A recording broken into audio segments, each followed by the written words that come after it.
250 series GT competition car that started with the Tour de France basically, although there were predecessors to that, but Tour de France through the short wheelbase or Passo Corto, whichever way you want it. The GTO followed on from those in 1962, the first year of production, and was continued through into 1963 and into 64. And during that period it followed on the many successes that the previous series of 250 GT cars had accomplished over the years. Multiple successes at Le Mans in the GT class, wins in the Tour de France automobile in 63 and 64, and many other races, not only in Europe, in the United States and other parts of the world. An incredibly successful model. During that period, from 62 to 64, there were 36 examples produced, 33 were considered Series 1 cars, one of which had a 330LM Berlinetta style body. There were subtle variations to the details on the cars during that period, 62-63. And then in 1964 there were 3 cars produced which were a completely different body style.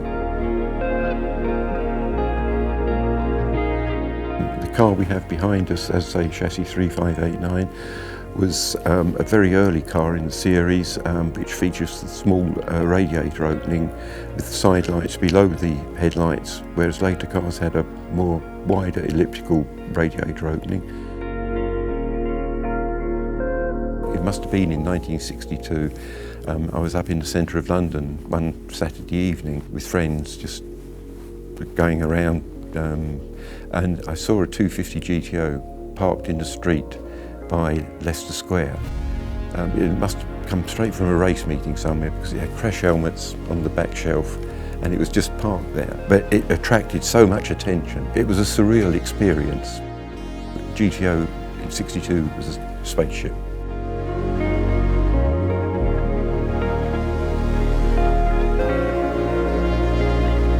Chassis 3589 GT is a very special 250 GTO.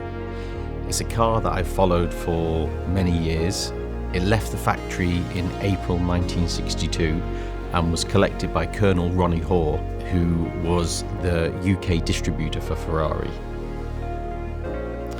Colonel Ronnie Hoare collected the car alongside Innes Island, who collected a sister right-hand drive 250 GTO, and they drove straight back to the UK, stopping along the way at some wonderful restaurants and hotels, got straight off the boat at Southampton and took this particular car straight to Goodwood, where it participated in its first race and managed to achieve a first in class and second overall finish. 3589 was painted this dark blue that we see here, and it was for Equipe Endeavour, which was Tommy Sopwith's racing team, who was a good friend of Colonel Hoare, and it was entered under the Tommy Sopwith Equipe Endeavour banner stroke Maranello concessionaires in a number of races, only in the UK, but it was driven on each occasion by Mike Parks, who would later become a Ferrari Works driver in both sports cars and in Formula One, until he had an accident that ended his Formula One career. But he drove this car very successfully at numerous race meetings in the UK, normally winning the race, but if he didn't win, then he would certainly get a podium finish. It would go on to achieve 4 outright victories in 1962, plus 2 first in class. At the end of the 1962 season, 3589 was then sold to the Rosebud Racing Team in the USA, which is run by a guy called Tom O'Connor in Texas. And it was raced only on 2 occasions under his ownership, both times by Innes Island, but also at very big races, at Daytona and at the Sebring 12 Hours. And then during the course of 1963, when he had the car, he closed his racing team and donated this car to the Victoria High School for their mechanics department to practice on. The high school would keep the car until 1971, and it was then purchased by a Mr. Joe Cortan. Now, this is where the car's life becomes very interesting, because Joe Cortan would use the car for a short period of time, and he then left the car outside in his field for the next 16 years.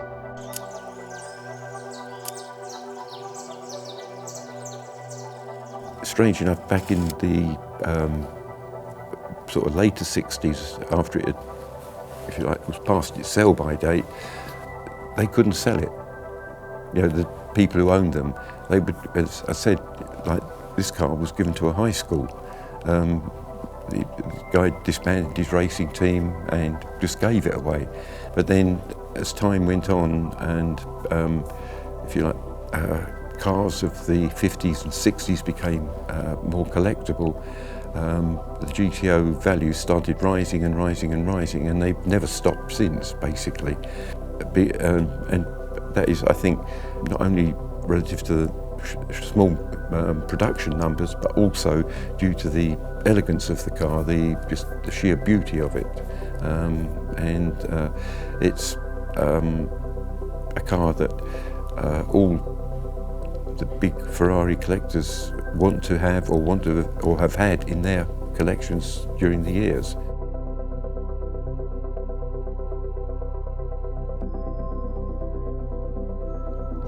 Then, in the late 1980s, the car was sold to Switzerland to a prominent Ferrari collector who immediately commenced a restoration.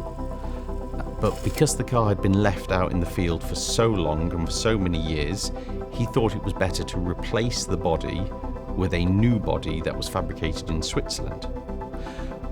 What fantastic foresight this particular gentleman had, because rather than destroy the original body, which happened a lot back in the 1980s, he would retain the original body, fix it to a mannequin, and have it as a centerpiece within his very impressive collection in Switzerland. The car would remain with that Swiss ownership until 2021, when I had the privilege to travel to Switzerland, inspect the car, and agree to purchase it.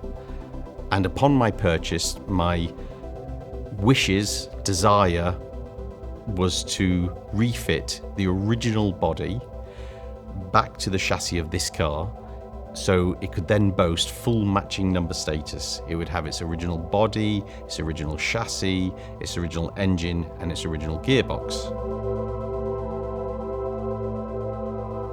So when I purchased the car in 2021, there was only one place that the car could go back to.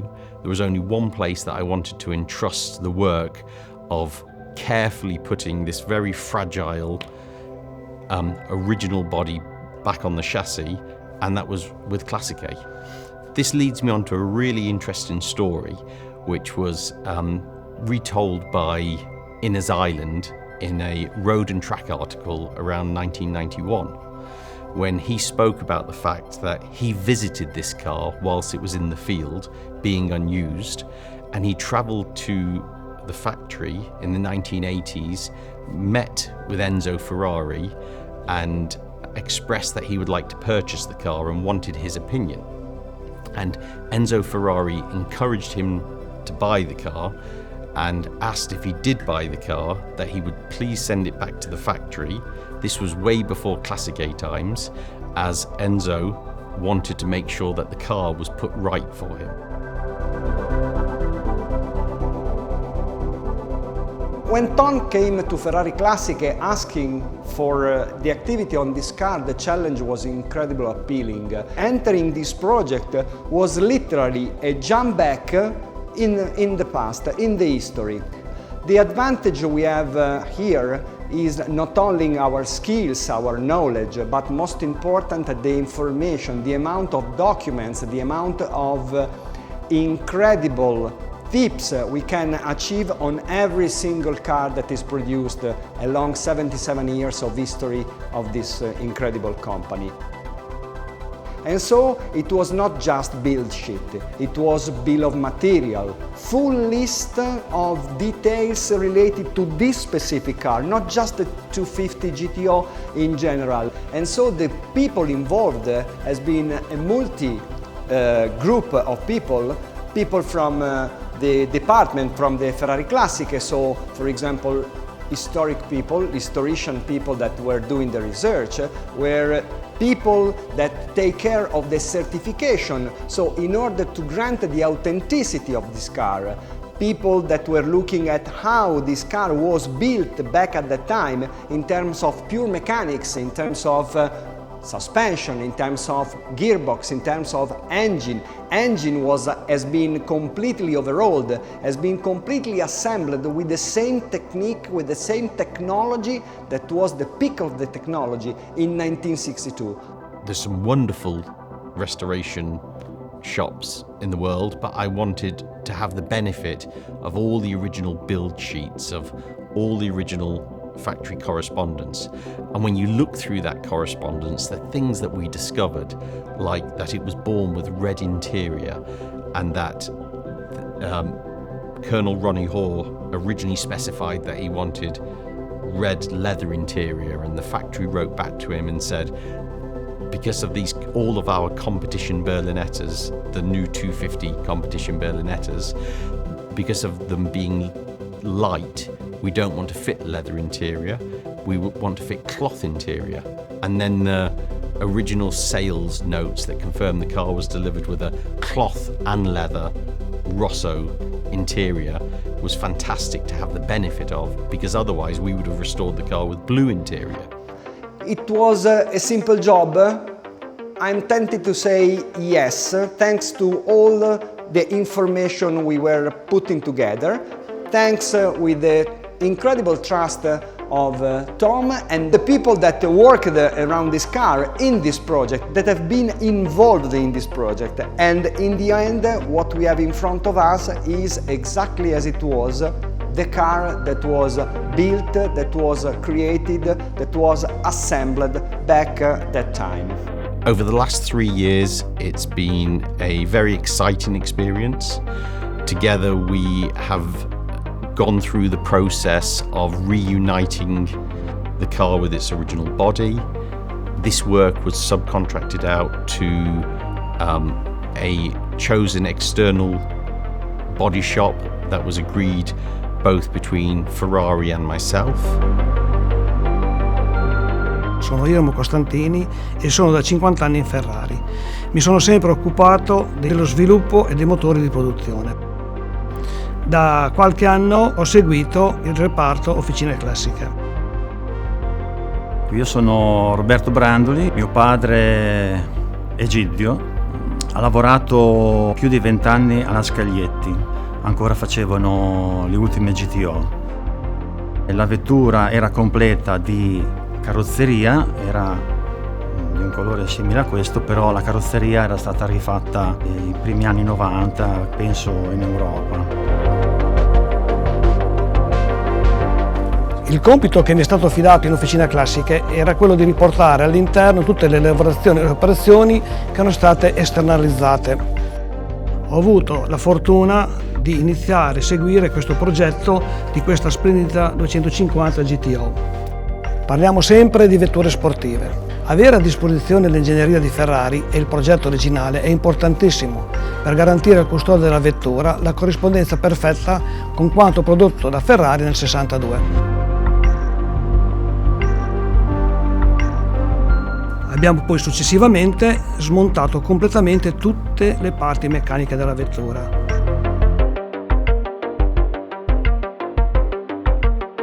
In questo caso però il progetto non basta, perché serve molta competenza per capire che cosa ripristinare per raggiungere il risultato.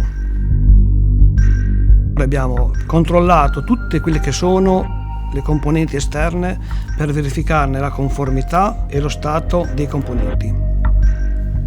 Poi abbiamo aperto completamente il motore, pezzo per pezzo, bullone per bullone, e fortunatamente, avendo un archivio storico come il nostro, siamo in grado di controllare dimensionalmente la conformità dei particolari oltre allo stato d'usura, che quella è esperienza nostra, per poter poi revisionare e ricondizionare il motore, sempre con lo scopo di salvaguardare il più possibile i particolari originali della vettura.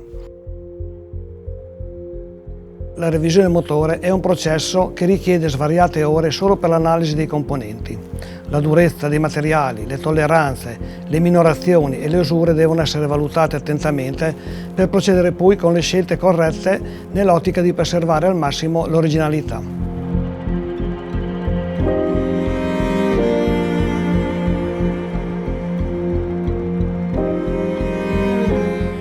Abbiamo tolto la carrozzeria, diciamo, non originale, e abbiamo iniziato a capire come poter rimontare quella vecchia.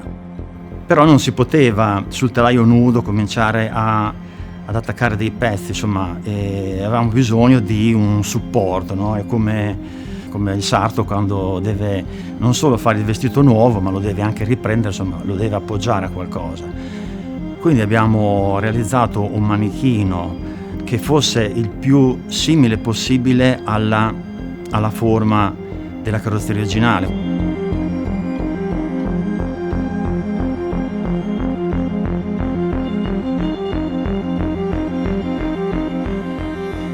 Assieme a Ferrari Classiche abbiamo controllato tutto quello che veniva fatto e è iniziato dalla parte anteriore.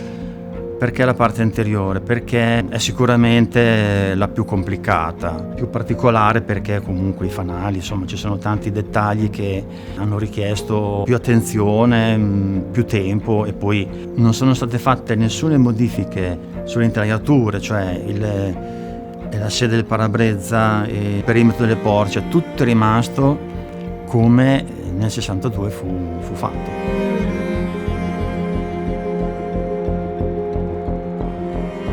C'erano parti molto deteriorate del ferro, ma insomma anche quelle come l'alluminio sono state ripristinate, ma abbiamo veramente voluto e dovuto conservare il più possibile anche quelle cose che oggi sembrano fatte male, insomma, però dobbiamo pensare che era una vettura da corsa, quindi non c'erano proprio delle belle finiture, ma questo è proprio il bello di questa vettura, insomma. Inizialmente abbiamo verificato che la carrozzeria vecchia era sicuramente originale, perché poteva anche essere di un'altra vettura. In più abbiamo scoperto, appoggiando i pezzi sul manichino, ma in corrispondenza delle intelaiature dell'abitacolo, del parabrezza, di tutta la vettura, insomma, oltre ad esserci anche i rivetti vecchi dell'epoca, c'erano proprio i fori della scocca, quindi cioè, è una certezza che il vestito fosse proprio il suo.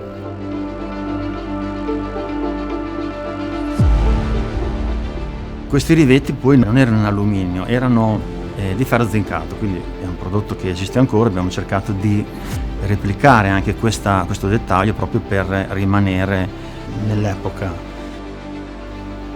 Iniziato con l'anteriore, poi tutta la vettura è stata restaurata pezzo per pezzo, ma proprio non è pezzo per pezzo, insomma proprio centimetro per centimetro è stato controllato e restaurato, e siamo sicuri di aver fatto un lavoro perfetto.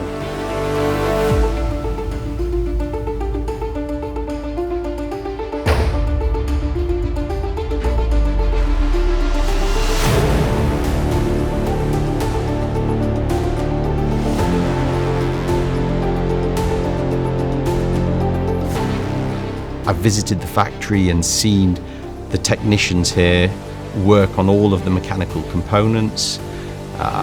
The work was done exceptionally well in order to retain the original metal and to use the period correct cellulose paint, and then all of the small details like the petrol tank, the original petrol tank that still was retained in the car, to have that restored in the period correct way was everything that we wanted for this particular car.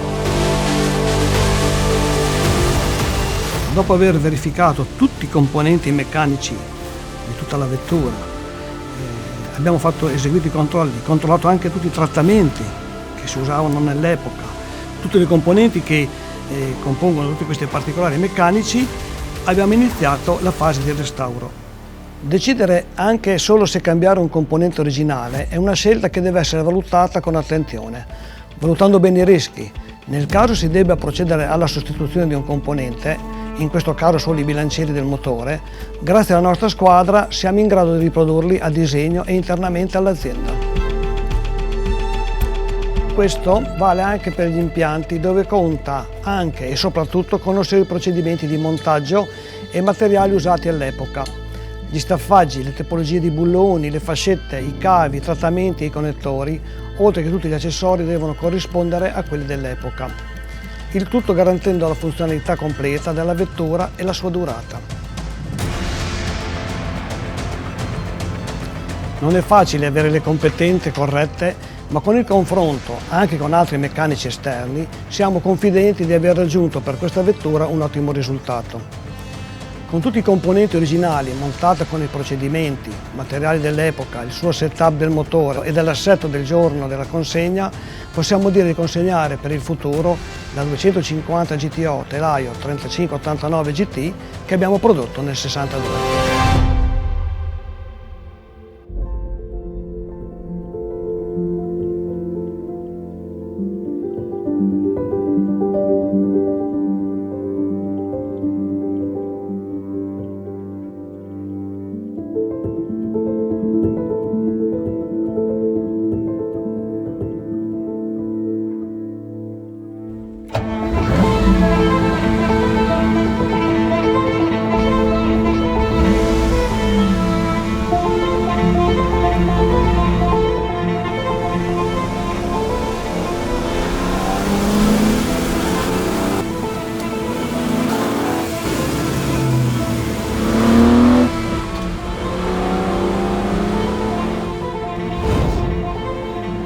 Wow,